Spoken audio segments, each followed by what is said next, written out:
Hello and welcome to McQuilling TV. I'm Allison O'Melio, Marine Transport Specialist at McQuilling Services, and this is our monthly tanker update for May 2014.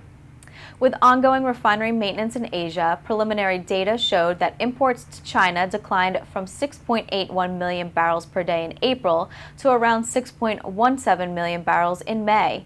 The lack of demand from the world's largest net importer of crude oil put further downward pressure on the VLCC segment this past month, and we saw rates decline as a result. With a decline of about 10 fixtures from April, AG East lost an average of 4 world scale points and traded at an average of $5,800 per day on a TCE basis. Volume from West Africa to China fell by about 11 fixtures, and rates averaged world scale 39, a TCE of about $9,300 per day. We expect this market will remain in the doldrums in the coming months, as summer is historically a time of weak demand, and we're still seeing a bit of an oversupply situation. Suezmaxes, on the other hand, were kept relatively busy in West Africa, with a good portion of volume headed to the UKC Med. While rates traded at an average of world scale 59 in May, a TCE of about $9,000 per day, there was a push at the tail end of the month and rates climbed into the low world scale 70s.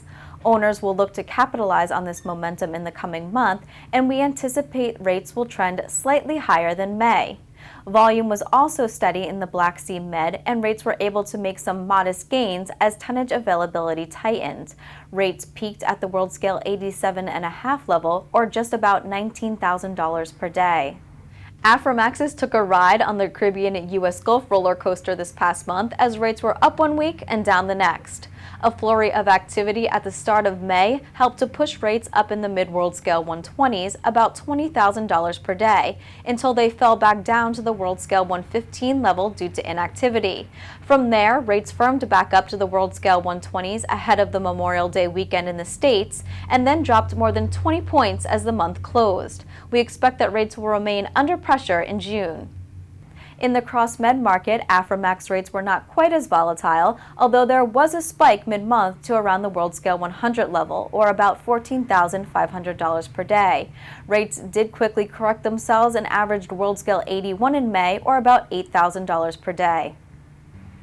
Panamaxes on the Caribbean U.S. Gulf route made some significant gains as the pool of available tonnage finally began to thin out.